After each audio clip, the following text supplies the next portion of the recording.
Anne and Jerry.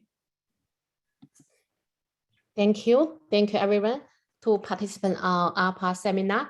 So my name is Li Yanzhao. I am the president of the Asian American Parent Association. I would like to give a brief introduction about our organization. So Jerry, can you click the next slide? Okay, so AAPA was started in 1991 and formalized in 1994 as a non-profit organization.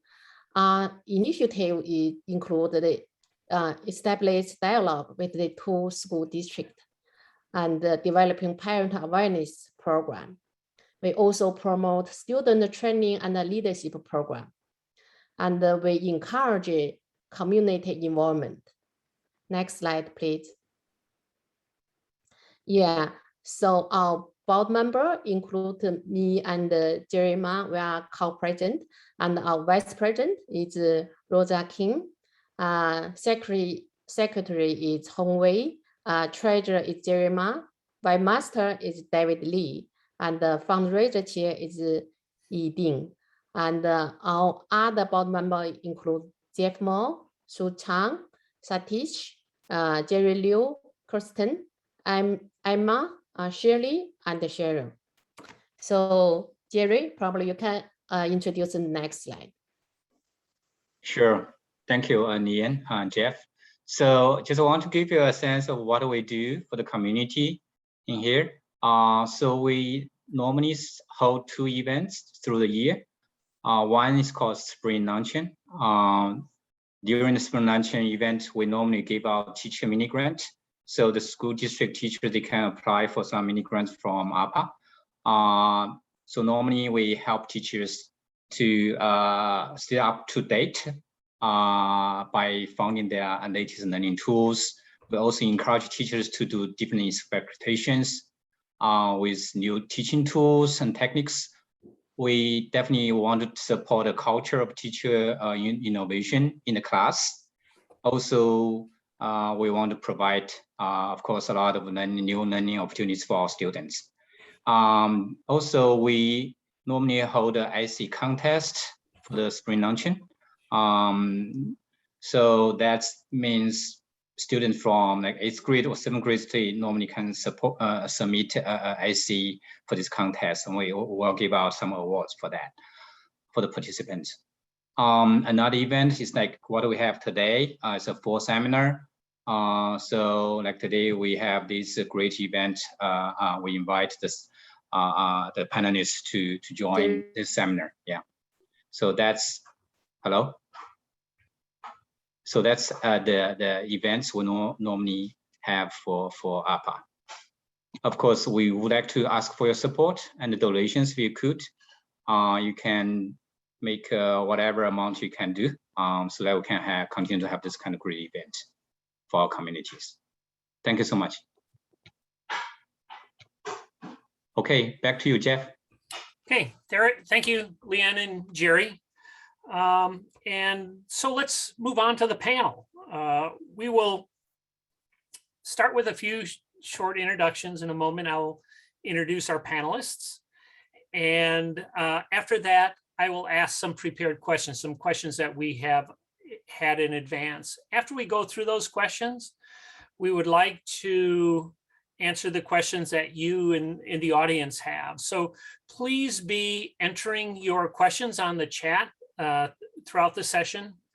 And our chat monitor is our AAPA Vice President, Rosa Kim, will be asking the panelists those questions and later in the session. So we are very fortunate to have 4 specialists in the field of college admissions. Let me introduce each of them. First, Joshua Throckmorton.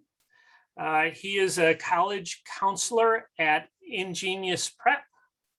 He's former admission officer in Pennsylvania and former senior assistant dean of admissions and director of athletic recruitment at Swarthmore College. Next, Sylvia Leong is an independent admissions and career consultant. She's former freshman admissions reader at UC Berkeley, former senior associate director at USC Marshall School of Business, and former director of admissions, Carnegie Mellon University, Silicon Valley College of Engineering. Our third panelist is Brenna Heintz. She's a college counselor at Collegewise, former director of recruitment and associate dean of admissions at Swarthmore College, former senior admissions counselor at MIT. And finally, Alex Chang is college admission counselor at Flex College Prep. He has his PhD in literature from UCSD and received his undergrad degree in English from UC Berkeley. So thank you again, panelists, for joining us. And let me jump into our first question. So what are your key takeaways in the 2020-2021 college admissions cycle, including both for the UCCSU and for other colleges? I can start. Just I think one big takeaway is that scores are not as necessary as most people assumed they were for the college admissions process. So standardized test scores like the SAT and ACT were pretty ubiquitous in terms of requirements for admission to most colleges and universities. And then when COVID hit, most colleges became test optional, if not completely eliminated testing. And they admitted students who were great, the same academic profiles as before. Many schools actually increased the diversity of their classes. And I think it showed a lot to the admissions community about how they can make good decisions and enroll a talented, diverse class of students without tests. And I hope that also sends a message to people that, yes, tests are still a part of the process for a small number of schools and might become a part of the process a little bit more in the future, but they are not necessary to get admitted to college. I think it's a big takeaway that I had when I was in admissions and now as a counselor. So to sort of add on to that, I think it's also important to sort of understand sort of changes that were made due to COVID and then changes that were kind of in the process of occurring. For example, for the UCs, they had been planning to phase out the SAT and ACT requirements for quite some time. So you can expect that to continue for the UCs, whereas other colleges, particularly private colleges, they're currently test optional, but I would expect that you would still want to prepare for and take the SATs, precisely because I would expect them to be required once again. Along with that, what occurred once all the universities went test optional was that many more students started applying. For example, USC received 20% more applications in the previous year. UCLA received 28% more. And this, of course, led to acceptance rates dropping, in part because there are so many new applications. So what's also important to understand is that in parts, yes, many of the same students are still being selected, even without having test scores. UCSD did do a study where they trained basically their applications people to look at the applications without the test scores, and they found that they accepted essentially the same people. On the other hand, you also have to understand that it has become more competitive in the sense that some people who would not have normally applied did apply, and some of them were also still qualified, particularly considering the different levels in terms of local context, right? So some people might have selected themselves out of applying to a particular college, even though they might have been qualified. I can jump in. So just one other thing for my bio, besides the things that Jeff mentioned, I'm also a parent in the Fremont Union School District, and my son was a high school senior last year. So our family actually went through this whole process, and so we lived it as a family too. So I have that perspective as well. But just to add on a little bit to what Alex said about the UCs being extremely popular, it was a record high. I mean, basically what we're seeing is Californians are wanting to stay in California. So I believe overall, the applications to the UC system, which is all of the schools, increased by about like 16%, but the applications from California residents increased by 13%, which is a pretty big jump for California students. UCLA, which Alex mentioned, was actually the #1 university in the entire country. It received 140,000 applications last year. Normally, like last year, they received 109,000. So it's like a 30,000 more applications than what they've typically received in the past. So the UCs have become more and more competitive in that sense. I think with COVID, what we saw, and this was something just talking with some of the college counselors at some of our local schools like Homestead, Limbrook, what we saw was a lot of the students in our area held, there wasn't much movement on the wait list for UCs. Folks were students who typically might go to a private school and release their waitlist spot. We're holding on to that waitlist spot. I think because of the uncertainties of whether or not schools, you know, in other states would be in person or not, there was a lot of that kind of hedging your bets among students here.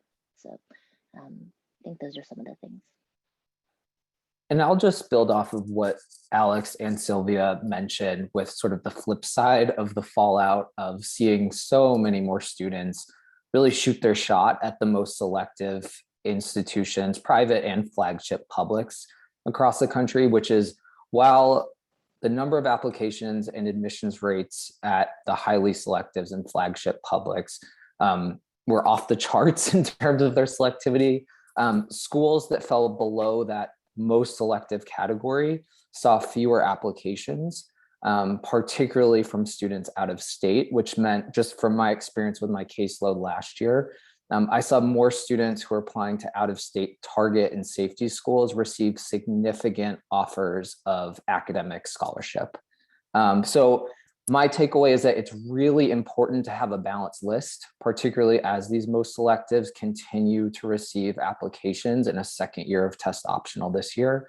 But there really might be opportunities for students to find great fit institutions that maybe are not in that top tier of selectivity that could also be good financial fits for families as well. Thank you. Let me go to our second question. And you touched on this a little bit. With the absence of the SAT, ACT scores, what will become more important for college acceptances? You know, things like GPA, extracurricular, those sorts of things. So what will become more valuable, more important?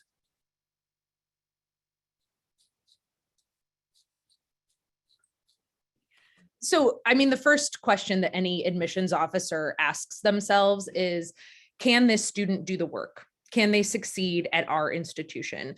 So academic preparedness is really important. And when scores were required at any school that required them, that was part of that calculus, but it was never the entire part of the calculus, right? So GPA or the transcript, more importantly, is and remains incredibly important in all admissions processes, right? How you do in high school is more predictive of how you will do in college. And so that's something admissions officers have always known, whether or not tests have been required.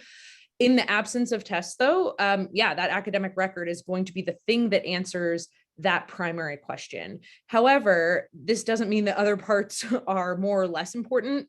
A school requires something because it is important to them, right? So schools that require letters of recommendation, they can get information about how students will be as academics at their institution. Colleges that require extensive extracurricular activities lists, you know, care about that. So it is not necessarily that, you know, the weight is shifting in their secret formulas. They are still fundamentally answering that same question. Can you do the work? But if all they're asking you for is your transcript, or in the case of the UCs and the Cal States, right, you have to put in your coursework, that's how they're going to answer that question. And so that doesn't mean that if a student gets an A- instead of an A, that it's over for them, right? But it does mean the same questions are going to be going through the admissions officer's mind, which is, what do you want to study? How well have you done in your classes in high school? Do you have any upward or downward grade trends? And if I admit you, are you going to pass or fail your coursework here, right? And that will really help them make that decision. So we tend, or at least I like to sort of divide the criteria for admissions into like two different parts. One is sort of the academic record, including things like GPA, test scores, also importantly AP tests and that sort of thing. And then the second part into sort of non-academic criteria. And the non-academic criteria is sort of where you show your personal values, your character, and that sort of thing. So of course, in the absence of SAT and ACT scores, you're going to be just having those other factors of your academic record basically count and take the place of the SAT and the ACT. But the other factors, the non-academic records, are not really going to take over the place of the academic, right? There's still the fundamental question of if the student is admitted, how well will they do? And no amount of extracurricular activities is really going to answer that question well, certainly not as well as a GPA. I would echo what both my colleagues have said. The transcript, the GPA, the rigor of the courses that the students are taking are important because they want to see that the student can be successful in college level coursework. Extracurriculars are important.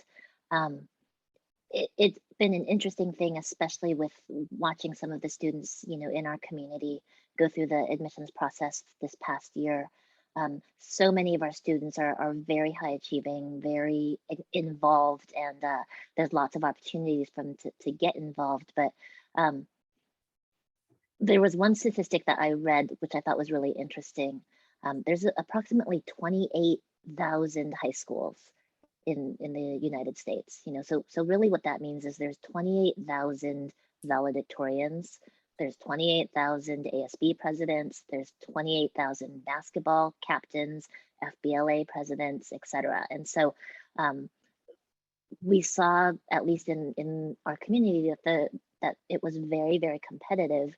And sometimes there's this question of how come these students didn't get in, because they were the ASB presidents or the valedictorians or all these things, but understanding that the pool itself is also very competitive at these top tier schools or at the flagship public schools. I think the other thing I would add is that majors matter.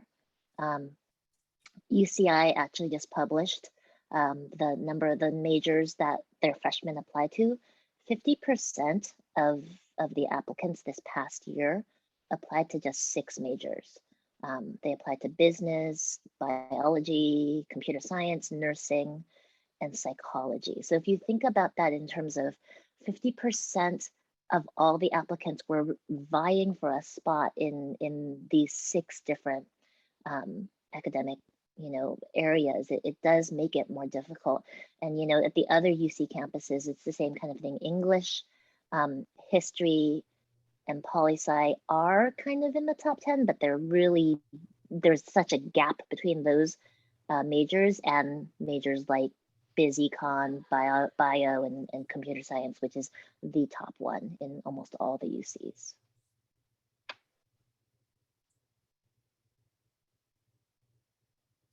I feel like my colleagues hit all the main points on that one. All right, great.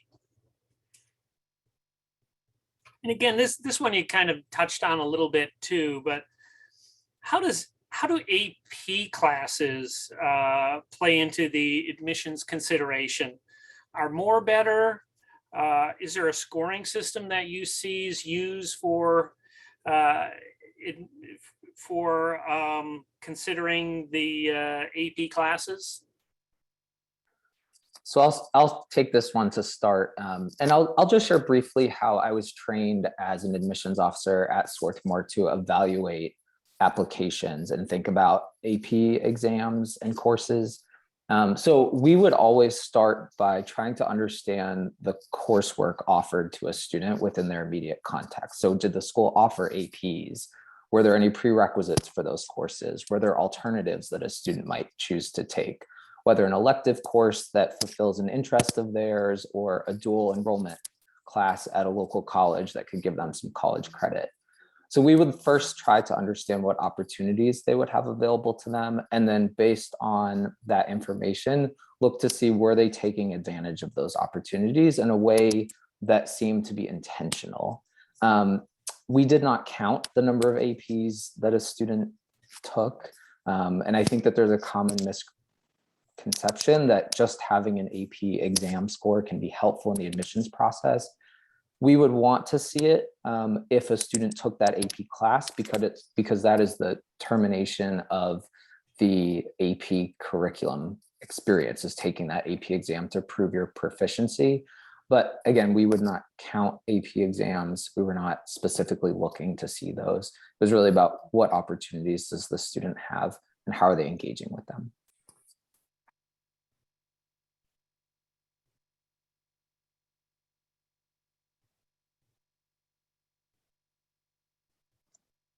So to address the question about the scoring system in UC admissions, so the UCs do give an extra GPA points for AP and honors courses. So that's probably the larger impact in terms of where the APs are going to be seen in your coursework. But again, there's no specific number, but for the UCs, there's a maximum of 8 honors or AP courses figured into your UC GPA, and those are between your sophomore and junior years. However, I do know that some UCs also look at the fully weighted GPA, for example, UC Berkeley and the more competitive colleges. So you probably still would want to have a good record. And again, the purpose of the AP and the academic record is just how well are the students going to be doing once they do get into college. And APs are ostensibly college level courses, right?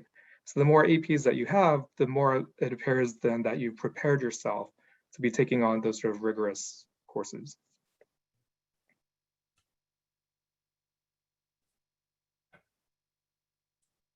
I think generally if challenging classes are offered to you, whether that's honors or APs, take them within reason, right? So if you have a student who is really, really wanting to be an engineer and AP physics and AP calculus are offered to them, probably a good idea to take that if it fits into their schedule, because that's the core of engineering, right? If they go to college and major in engineering, they have to have exposure to those things. So admissions officers think about that stuff as well, right? So you don't need to take every single AP class your high school offers to get into a highly selective college or university.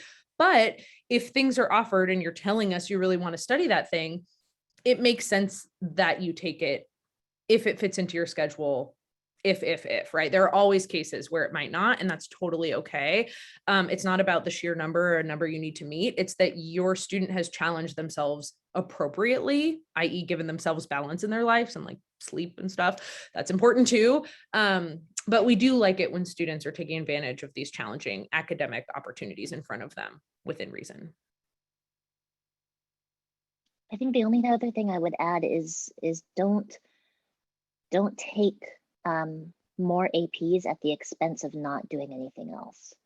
I think that's a common misconception, is that you should try to load up your high school schedule with every single AP class offered. And while I definitely concur with my colleagues that it's more that if the school offers it, you do want to take that opportunity and study those things. But at the same time, if, for example, you know that you want to do CS and you're not interested in APUSH, AP history or English or something like that, it's not necessarily beneficial to just take those classes, which might require a lot of studying and a lot of extra time when you could be using that time for something else that would, show that balance and show that intellectual curiosity.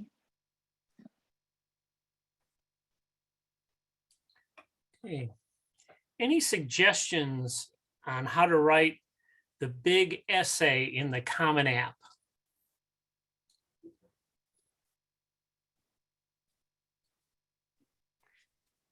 Don't put pressure on yourself to have a perfect topic.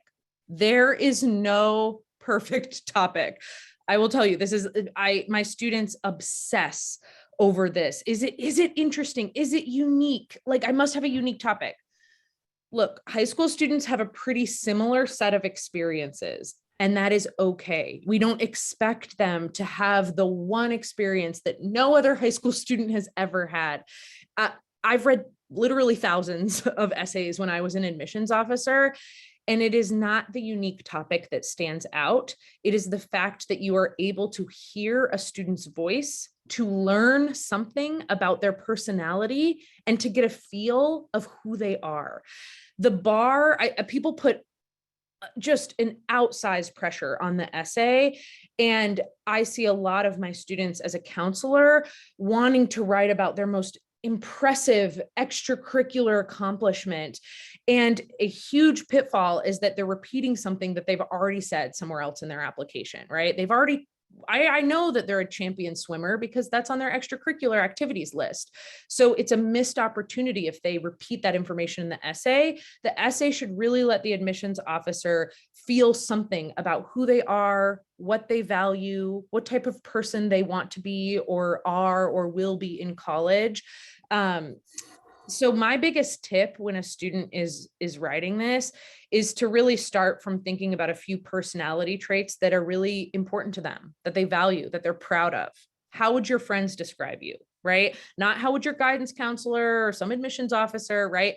How would your friends describe you? What are you into? What do you like to do? What makes your eyes light up, right? And start from that and then develop an essay around telling the admissions officer something about you, not finding the perfect topic that makes you unique. That's not the goal. No one's asking you to be unique. We just want to get to know you as if we sat down and talked to you for like 10, 15 minutes.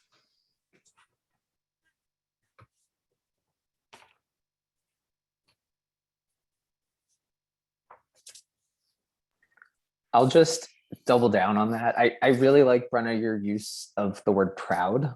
I think that's something that we talk about with our students often, is that the most important goal for a personal statement is to write something that you're proud of. And that should just be something that represents who you are, whether it's a value, a belief, an experience you have, and to do so in your own voice. So just to reiterate what Brenna's saying, I mean, it's really about telling a story that you're proud of, sharing something about you that you're proud of that adds to the entire picture of your application. And I just also want to add, because I see this a lot with my students, parents, this can be pretty tough for you to work on with your students. A lot of my parents want to be very involved in the essay. And I will tell you, 9 times out of 10, it gets in the student's head. And they hear what they think their parent wants them to write about. Their parent is pressuring them to write about the thing that they think is really impressive. And it ends up diluting the student's own voice because they can't really distinguish between what their parent wants and just what they want to say. And so I think it is appropriate and very helpful to have people proofread students' essays, right, to give them feedback. But I would say I know it's very hard. I'm this way when I counsel my students too, to try as hard as you can to let them get out what they want to say first before getting a lot of feedback about their content, right? Giving feedback about grammar and stuff like that is really helpful, right? But try to let them just start with what comes from them and maybe get feedback from other people first, because when we're really close to students going through this, it can make them, it can kind of just freak them out and make their essay honestly just a mess that's not really reflective of their own voice. Yes, it's to agree with both Josh and Brenna's points. I do think like bringing out their personal values is really sort of one of the most important things they can do in pretty much all of their application essays, not just the Common App, but especially the UCs as well. But just to sort of think about some of the more logistical points, I feel like students today aren't really coached on how to do this particular kind of reflective writing, right? Many of them are very, very good at writing the 5-paragraph, 3-part parallel thesis high school essay. But when it comes down to just stopping and doing a lot of reflective writing, I found almost universally that none of them have had very much practice at it. So for that reason, I would say, get them started thinking about it at least pretty early, right? Show them kind of what the prompts look like, maybe before the summer, and just sort of let them sit with it and sort of think about, okay, how do I approach my experiences? How do I answer these questions in ways that are authentic, but also in ways that are strategic and sort of demonstrating to the reader things that really are valuable to me as an individual. I think I can just add a couple of practical tips. I think for me, what I like about the UC PIQs, they're the personal insight questions. For the UCs, it's different, right? They have these shorter essays that aren't related to each other. And so my general advice usually for students is to try to write those essays first, because you don't have this pressure of having to write this big essay that tells your story. You can answer these shorter questions first, and that kind of gets you thinking about the things that you've gone through, thinking about these different aspects of who you are. And oftentimes that can help you see the bigger picture in helping to write the Common App essay. Another thing I would do, and this is just kind of a practical thing that I've done with my own kids, is I have my kids update their resume every year. And so for those of you that are in Fremont Union High School District, there's the Naviance system, and there is a resume program in that system. And so, my kids, we would sit down once a year and I'd say, okay, make sure you put down, like, what have you done this year? Like, oh, you made captain this year for your team. Oh, you got a job here. Oh, you were tutoring here. Because these things, in the pressure of the moment when they're seniors, they're not going to remember all these things. And so it's good to just kind of continually update those things, and it doesn't have to be all the time, but, a couple times a year, have them sit down, have them do that, have them do a Google Doc with just, brainstorming things like, oh, this is a personal triumph of mine. Like, oh, I made this, we made CCS this year, or, we had 3 different coaches in the time that I've been on the tennis team, or our FBLA team made it all the way to these things. Because a lot of times for a student's personal triumphs, sometimes they don't realize or recognize how significant they might be, because they think, oh, we did this and it was just normal, right?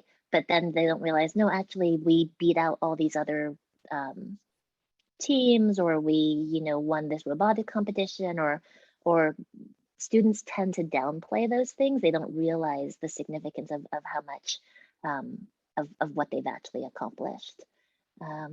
And then I guess the last kind of practical tip for Common App is spend the time talking about yourself and not about someone else. We see a lot of essays that come by, and they're great tributes to like a grandfather or to a parent, or kind of where that character trait came from, where those values came from. And they're lovely essays, but they don't in the end tell us as admissions readers much about the student. Instead, we learn a lot about the parent. And so I guess that would be my other practical tip. Thank you. So I'm going to ask one more question, and then we're going to go to the audience for questions that are in the chat box. So if you have any questions, members of the audience, please do write them in the chat box now. We'll be getting to them in just a moment. So there's been a lot of talk about funding for college, about expense of college and so on lately, especially since, COVID-19. So have there been any changes in government financial support or support or private financial support, and any changes in how to access that? So the government has, I mean, recently there was a $3.2 billion investment made to primarily broadly speaking, underserved colleges and universities. So HBCUs, historically Black colleges and universities, tribal colleges and universities, minority serving institutions, and community colleges. So a lot of the recent huge influxes in aid have been very strategic in terms of giving that money to colleges and universities, but also to students who are disproportionately affected by COVID. So a lot of this CARES Act funding and things like that. And so at a very local individual, like parent student level for folks here, like that money is not like, okay, I can apply for the extra aid out of that sort of money. But speaking, because I worked only at private universities and colleges before being a counselor. So speaking from that perspective, because I was at a well-resourced private college before I went into counseling and during COVID, a lot of the wealthiest institutions really made a concerted effort to put more money into their own students to help them deal with the impacts of COVID. And so you saw this in things like, universities helping students pay to go home when COVID shut down their semester, or offering free virtual mental health support to all of their students, regardless of where they were located. And so you did see colleges and universities doing things like that, maybe increasing more money for students to be able to buy textbooks and things like that if their families were impacted by COVID. But a lot of this was, one, at very well-resourced institutions that have a lot of money to support their students anyways. And so I think the biggest thing for every family, always, kind of regardless of what's happening with big government spending, is to do a net price calculator on the colleges that you think you might want to attend, because that will be your first step into starting to think about affordability, right? And so every college and university is federally mandated to have this net price calculator on their financial aid website. So you can just search on the internet, Swarthmore financial aid net price calculator, Harvard net price calculator, and it asks you some questions about your family's income and other, financial questions. Not super fun, but really important. And it will give you a very rough estimate of, might we get aid or not? How much aid or not might we give? Now, it's not your financial aid package, but it can give you an idea of what it looks like to apply to a school with a sticker price of $75,000 or a school with a sticker price of $25,000. So I would recommend that for everyone, kind of regardless of what's happening on a much higher governmental level. And then you go from there and you decide, okay, we're going to apply for need-based financial aid, or we're not going to qualify for need-based financial aid, but many colleges will offer merit scholarships potentially for my student because they have great grades or they've done really well academically. And so being thoughtful about that and starting early, and just understanding that there are different types of financial aid out there. There's financial aid based on your family's need, and there's financial aid based on merit, which is for academics or sports or other things. And then taking those next steps and digging in to understand what it could look like for your family.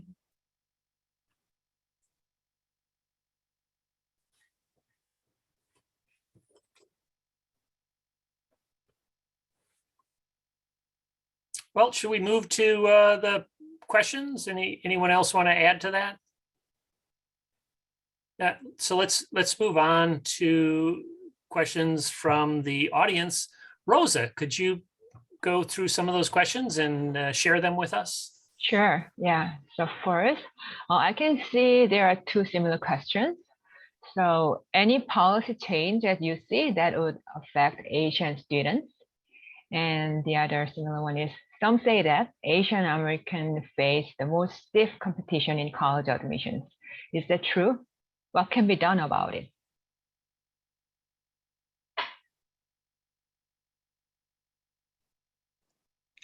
So in terms of the UCs, they are not allowed to use race considerations in their admissions policies.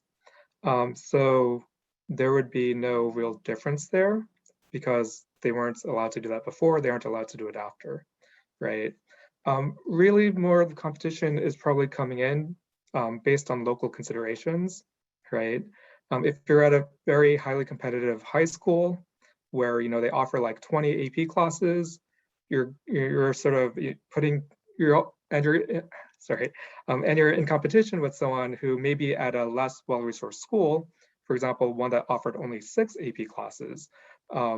The fact that you're offered 20 and that you take a lot of AP classes are not necessarily going to boost you as much as someone in that less resourced school who had who even if they took perhaps fewer AP classes, right? So the issue with the UCs then is less going to be about sort of racial competition and more about sort of understanding, again, the opportunities that each student is given based on their local context.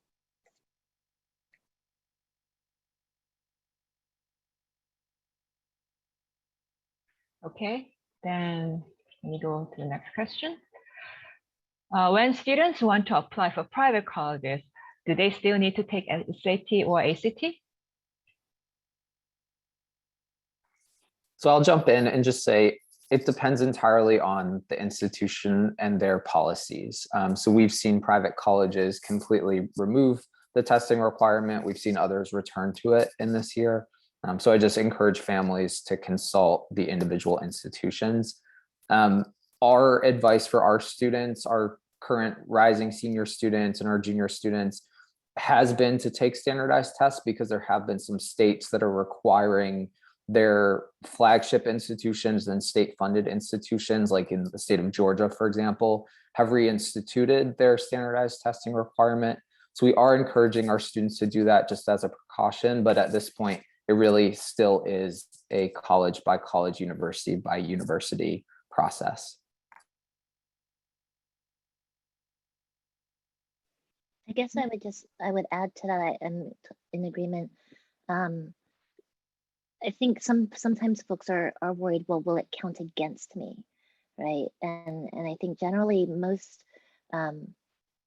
admissions readers or admissions officers, when they're evaluating your applications, they're not looking for reasons to deny. They're looking for reasons to admit, if that makes sense. So seeing, so I think taking the test is a good thing because it can always, you can always decide not to submit it, but if you decide to submit it, it's not going to count against you in that sense.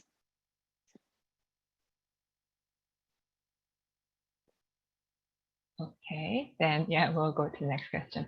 I think our panelists, I'm already touched about this, but maybe, you can remind us. So now SAT, ACT is out. Do UCs filter out first on GPA and then essays, or they put everyone in the same bucket and look at essays?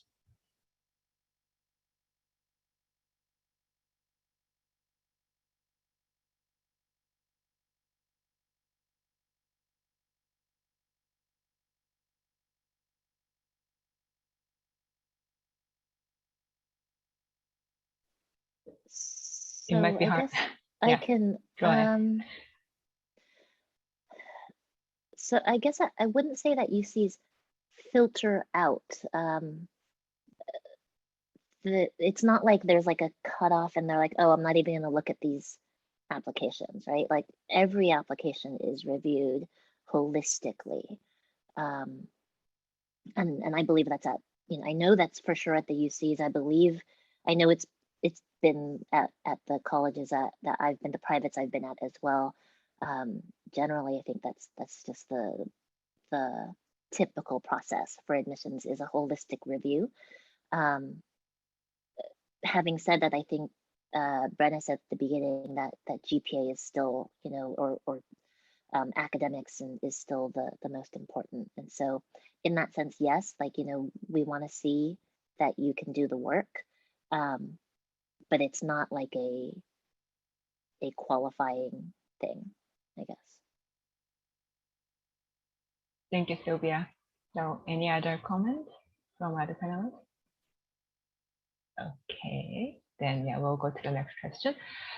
So is there internal assessment when you see applicants with lower academic performance, but from schools that are very competitive?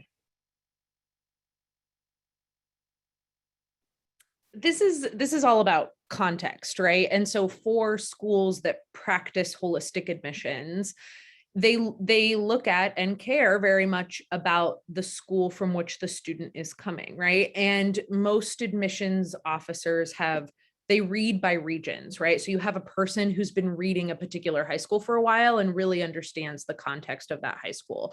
Now, that said, there are always students who are doing well at any school, right? And so when you are thinking about schools with under 10% admission rates, right? The Harvards, the Ivies, all of these places, right?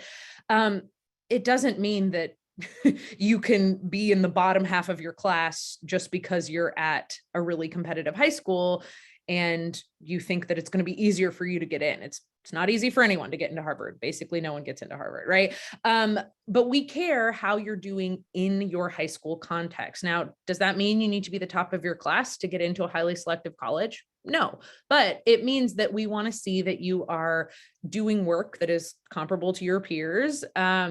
So, this is sort of a form, we get this question a lot in admissions, which is like, is it better to get a B in an AP class or an A in a regular class? It's like, it's the best to get A's in the most challenging classes you can take, given what you can handle, right? But the calculus is not that precise at most institutions. It's not a formula at these highly selective private schools in particular.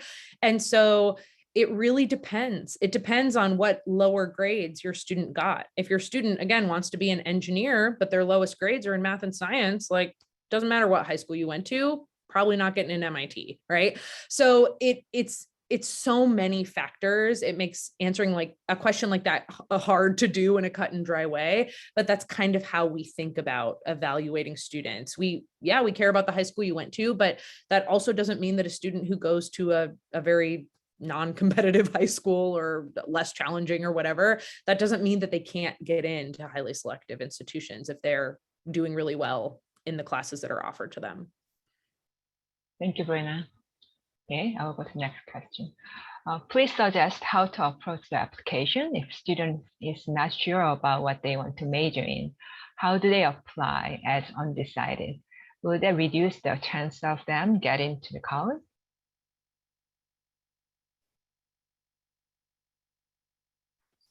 I'll jump in here. I think no, it won't reduce their chance to be admitted to the university. Particularly as Sylvia mentioned earlier, there's such a concentration of interest in majors that in some cases it can be advantageous for a student to apply undecided, especially if that is truly where they're at in this process. In those cases, we'll try to, as we do for all students, I think all my colleagues on this call will share the same strategy. We really try to encourage students to pursue whatever it is they're interested in. And if it happens to be that those interests don't align up with a particular major, or they're just not ready to commit to a specific academic program, but at the time that they apply to college, so be it. I mean, we really believe that it's about exploring the things that you find fulfilling and seeing where that takes you. And I think, at least from my experience reading at a highly selective private college, that's what we wanted of our students, is for them to be open-minded and intentional in what they were allocating their time to. And so undecided certainly was not a detriment to the students in the application process.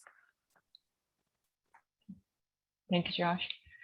Okay, next, ranking versus major. What is your take on that? Also, if my kid ranks in top 3% of her high school, will she be guaranteed to one of the UC campus, but not Berkeley, LA, and San Diego? What is the tech program?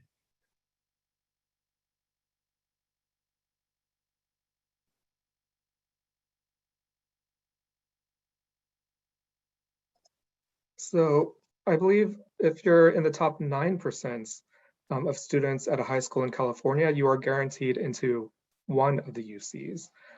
Which UC that is will probably depend very much on exactly where you fall within that 9%. So yes, your child would have a spot at UC, but as to which one, that will very much depend. The TAG program is a transfer program from community colleges. And again, that's basically just to guarantee that the transfers from the community colleges do also have places at the UCs, right? And in fact, the transfer rates from the community colleges are much higher than the acceptance rates from the from high schools. So of course, that may not be the best way for some students, but for other students, that can be a very strategic route into some of the more competitive UCs. Thank you, Alex. Okay, the next question. Is it okay to write an essay about how to brace a failure? For example, losing a tryout for competition. What should be reflected in this essay, such as supporting his teammate to practice, keep his love for science, etc.?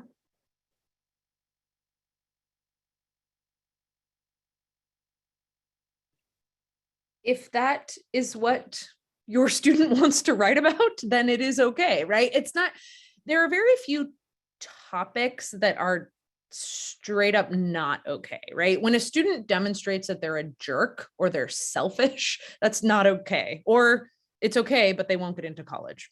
So I do think there are, any counselor or admissions officer will tell you there are some cliche topics that we read a lot about. We read a lot about failure, particularly around extracurriculars or sports. We read a lot about service trips, mission trips that really change a student's life.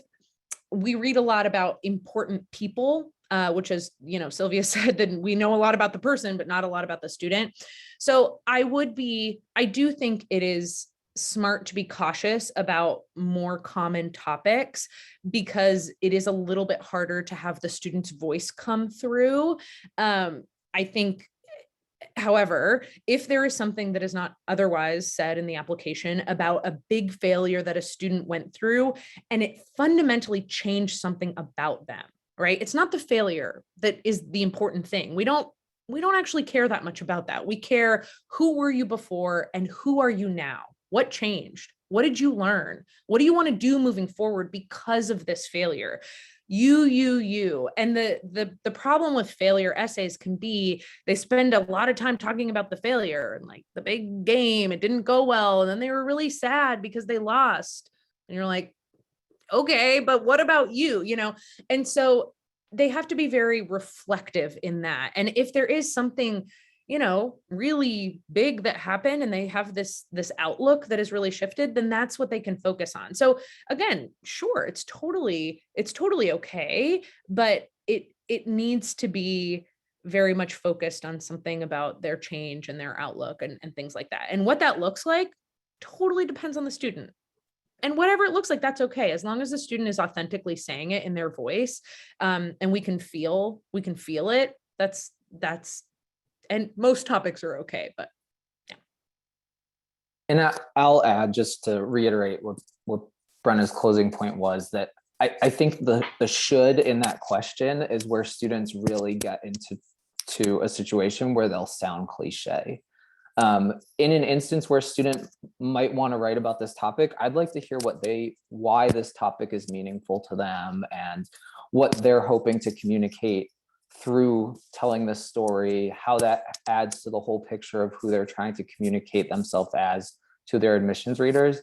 And if the student can articulate that and do it in a way that is clear and seems to really align with who they are and what they value, then sure, go for it. See what a draft looks like. But I think a lot of times in the admissions process, we see students who feel like they should take an essay to a certain point. They should represent themselves in a certain way. And doing that is what really forces students to not stand out in the process at all. So it really is important to try to be authentic and give the student some space to think through, like, why is this what I want to represent? or why is this a story that I want to share, and how does that represent me? Thank you. I'll just jump in real quick because I was smiling when Brenna was saying the different things we hear about. The other one that we always hear about is playing Legos as a kid that made them want to become an engineer. That's like, we see that over and over again.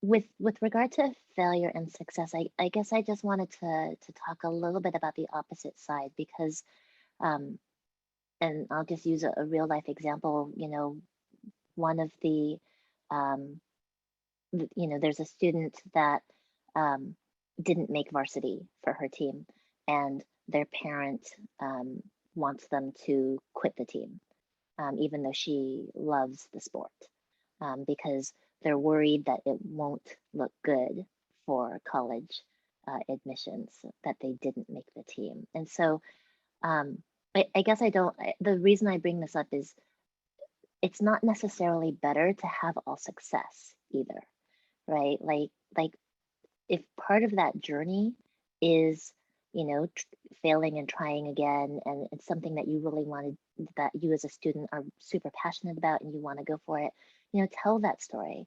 Or if, talk about, having to challenge your parents or whatever it is, all of that is part of your story. But I guess I caution parents to not remove their child from situations in which they do fail. Yeah, very insightful. Yeah, thank you, Sylvia. And there are two questions about merit aid scholarship. So do you need to fill a FAFSA for merit aid consideration? And for merit-based scholarship, does the student need to apply specially, or the school would take into consideration when making admission decisions?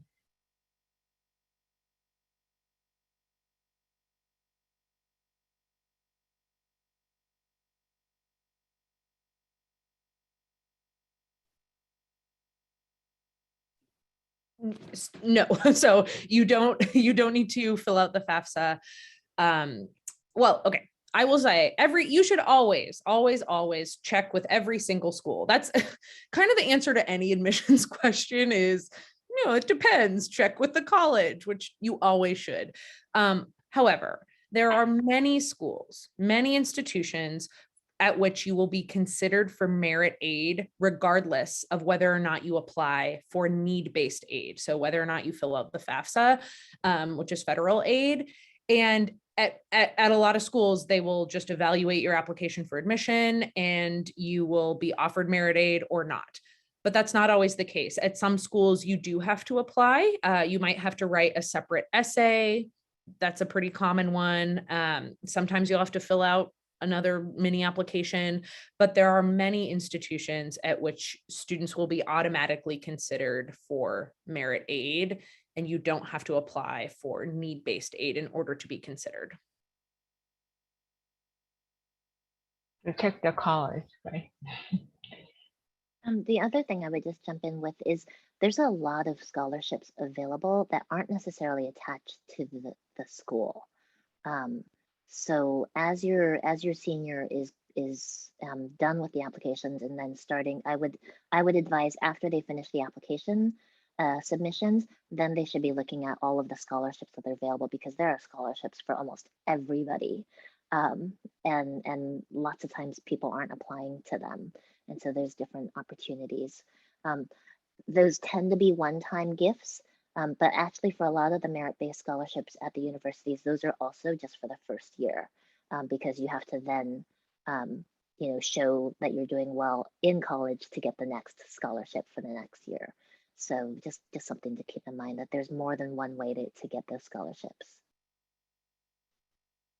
Okay, the students need to research. Right. Okay, the next question. So it's about early decision and early action. So considering the early action decision pool is more competitive, I hear advantage applying early decision or early action.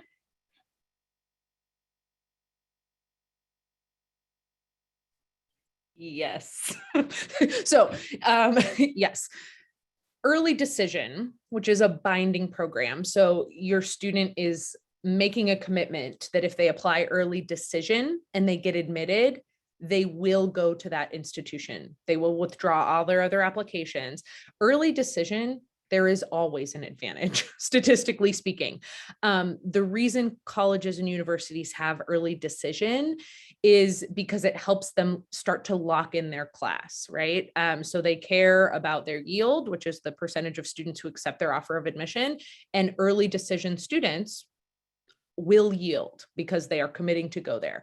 So now, does that mean your student should apply to an early decision school if they are not ready to submit an application in November, or if they are not in love with the school? Absolutely not. Oftentimes the differences in admit rates are not great enough for a student to make that commitment if that is not 100% the right decision for them. But if they are, it will always give them a slight statistical advantage.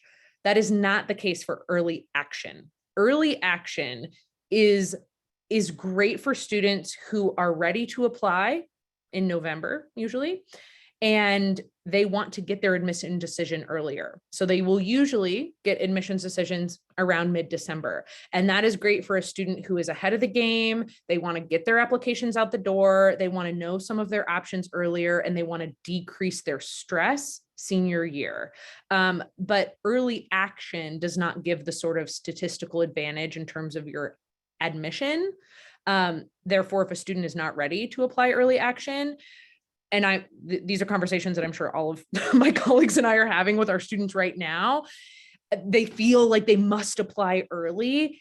And I'm like, look, if you're going to submit an application that you haven't had time to proof and be thoughtful about, that can actually hurt you in the admissions process. So you shouldn't rush an application just because you think it's better to apply early. So, it's important to be thoughtful about that. But if you have a student who is ready to go and does a lot of work over the summer, then early programs can be really great for them for a few reasons.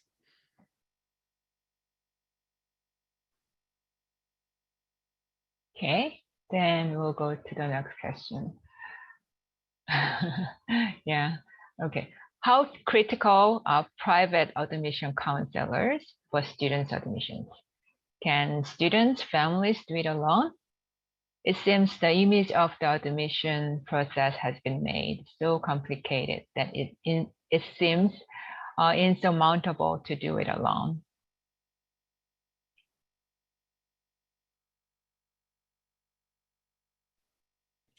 You can do it alone. I mean, we are all independent college counselors, right? That's our job, right? We love our students. But honestly, my take as both an admissions officer and an independent college counselor is that no, they're not critical. You do not need one in order to get into college. And I think there is a little bit of a perception, for obvious reasons, given the news in the last few years, about what independent college counselors do. And it is not that they are giving super secret tricks to the trade that's going to get your student in.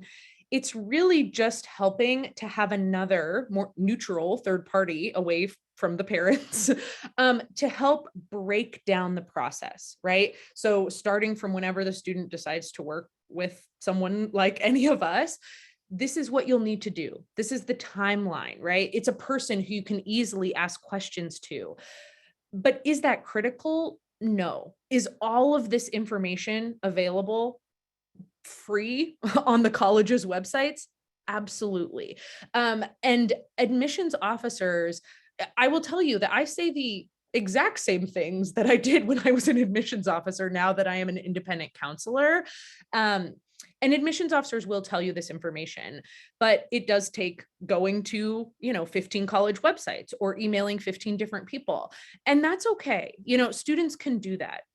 I applied to college on my own. Plenty of students who applied to Swarthmore or MIT that I read when I was in admissions, they applied on their own. And so I think it's really a very personal decision about your relationship with your student, about your income, about having another person to bounce ideas off of, or help the student kind of be a project manager versus a parent. And and know that this information is available for anyone. Can it be helpful in some cases? Can it be good for students' relationships with their parents? Sure. But could all of you do this with your students? Of course, right? And so it's really about that match and really understanding, like, just like choosing a school, right? Just choosing where to enroll your student in school. It's like anything that you're kind of making these decisions about your relationship, your income, all of these different things. Actually, I would like to ask you questions regarding that. So I think the college research is really important. It's critical. So could you recommend any resource or website for college research? Maybe, yeah, any of you, the panelists. So I'll say Big Futures, the College Board's free service, can be a really helpful starting point, just because it has some very basic information and can direct students to much more detailed databases of info about the institution.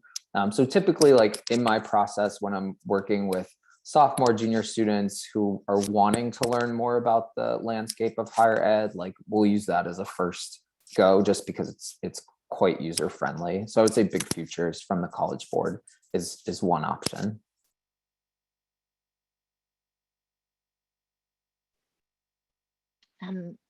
Naviance, I keep going back to Naviance, but it's a great resource, and I think the high school district has done. I think actually that Naviance is provided by the foundation, but it's a great resource, especially for school specific admission resources. That there's like a scattergram that you can actually see how many other kids from your high school have applied to this university that you're interested in, and how many of them got in. So it gives you a sense of where you are on that spectrum of competition. So I would definitely recommend Naviance.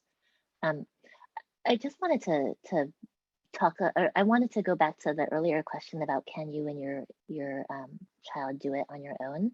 And I wanted to offer my perspective, because I did it with my son last year, and he'll be the first one to tell you, like, he complains all the time. His entire life has been one long college consulting session because of my background. But starting in the summer before senior year, we actually set up weekly meetings with each other. And so every Sunday afternoon, he and I would sit down for an hour and a half and just go over, okay, this is our time to talk about college. Like, have you thought about where you want to go? Have you researched these schools yet? And we would just talk it over, and honestly, I'd treat it like a business meeting, and I'd say, okay, well, here's probably the things that you need to get done by next week. Maybe that's, get your recommendation letters in place, or maybe that's, determine what your dream list and what your safety list is, and all those kinds of things. And then this is the key thing, I didn't talk to him about it the rest of the week. And that was really, really hard as a parent. But one thing I learned is I didn't want my child to feel like his relationship with me was going to be dependent on how well he did through this college admissions process. And so it was a good discipline for me as a parent to not be nagging, because as a mom, I wanted to nag. I wanted to be like, why are you playing on the computer? I know you haven't done this yet, right? Like, and I think that's something common with a lot of us as parents, is wanting to chase after our students to do that. But I think it was I think going through the college application process, I do think that really saved our relationship, because otherwise it would get all mixed in together. Just being a parent and having those conversations with my son, and not having it get mixed up with all these other things. So I would encourage, like, that's something you could probably start setting up with your own students. It's really, like, I think, I forget who said it, Josh, like, about being a project manager for them. That's a wonderful idea. Yeah, it'd be helpful for the relationship between the parents and students. Any other advice from other? Okay, and yeah, we'll go to the next question. Is it true that UCs have quarter for each school?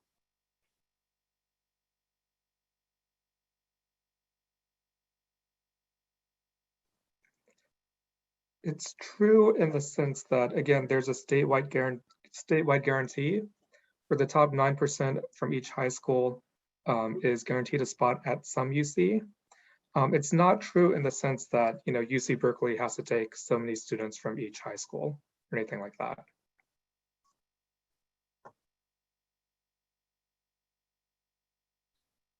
Okay, looks like, yeah, it's the last question, the checkbox. Okay, well, that was really a good set of questions. So we're kind of wrap it up. Any final words of wisdom that you'd like to give to all the parents and students who are attending this webinar?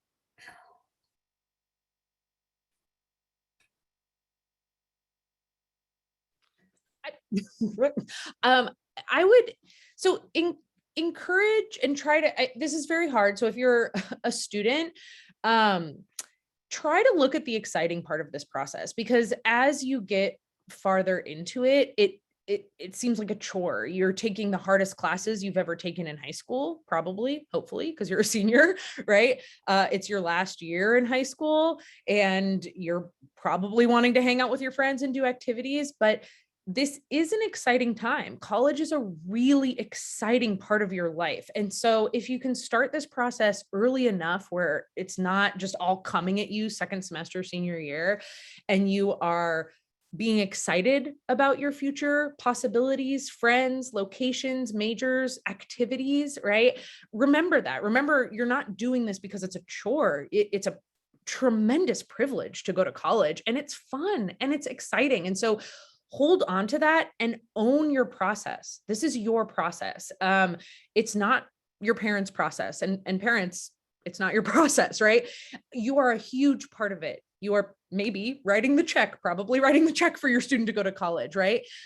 You're going to be far away from them or close to them. So of course you're going to be involved in this, but students, try to take ownership over this, and parents, as hard as this is, and this is hard for us as counselors too, and these are not even our children, it's really hard to let students take ownership over this, but it is imperative for them to succeed, right? In terms of having balance, in terms of making good decisions, in terms of actually letting their voice come through, and then finding a true fit for them, because that's what it's about. It's about finding a fit where they're going to be happy and successful. So as much as you can help empower them along the way, certainly there will be times we all have to, I hate to use the word nag, but we all have to nag our students to get things done. This is the nature of teenagers.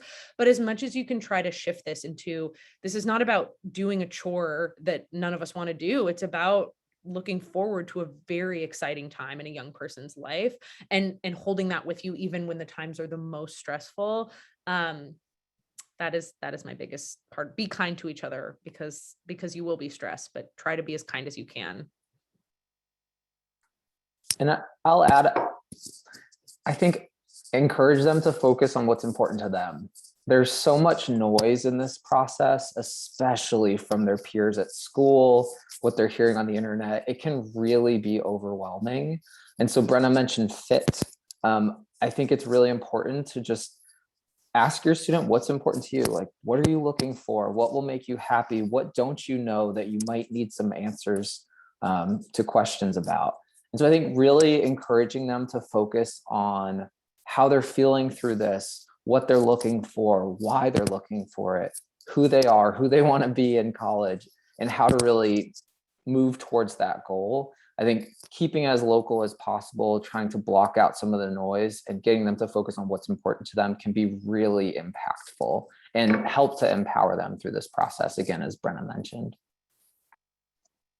So to build on both Josh's and Brenna's comments, so Brenna sort of focused on, looking forward, and Josh also looking back. I sort of like to think of like the college essays as like their capstone project for like the first half of their lives, right? It's like this moment where suddenly they're forced to reflect and sort of they're asking these questions about, okay, yes, I did all of these activities. What was the purpose and why were they actually meaningful to me? And sometimes they come in with the honest answer that, well, it was to get into college, right? But usually through the process of writing the essays and working through them, I think students become a lot more reflective and they start thinking about their experiences a lot more deeply. So I think, one of the really sort of rewarding parts of working with students on their essays is precisely this process, right? Trying to help them become more contemplative and trying to help them, really think about their experiences, sort of figure themselves out.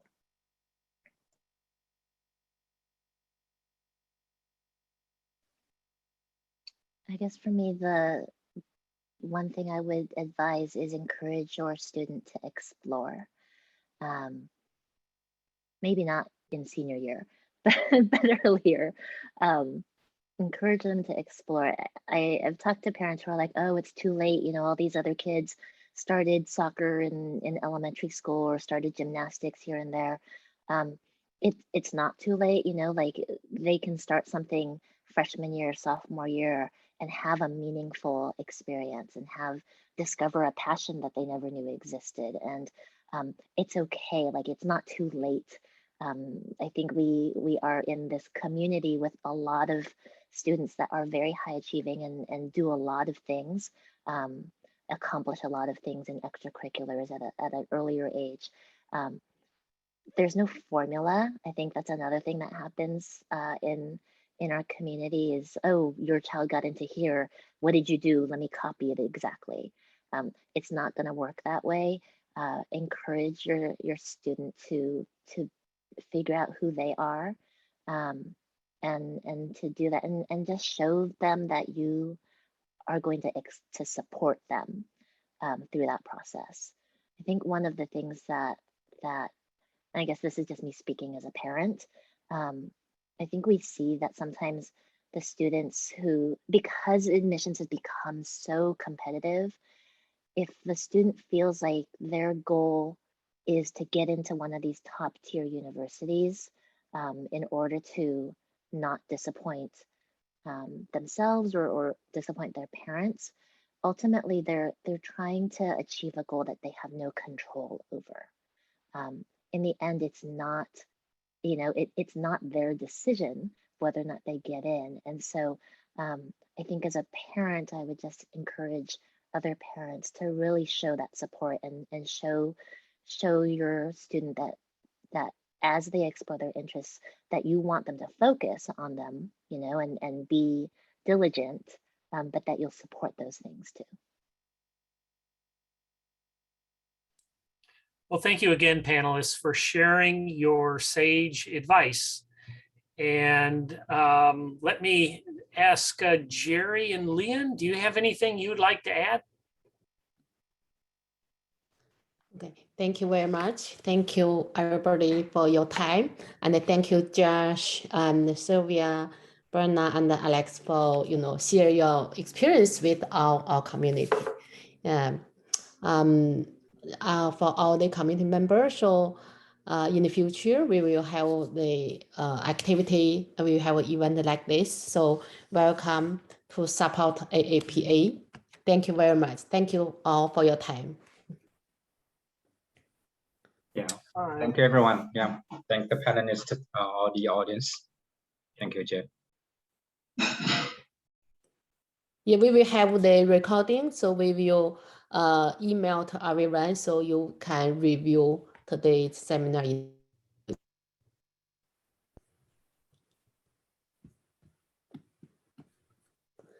So if you would like to contact to all the panelists, we have their information in the screen. Yeah.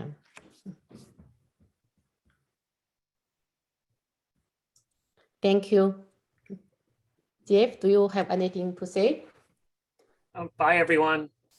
Thank you. Thank you, everybody. Thank you. Bye-bye.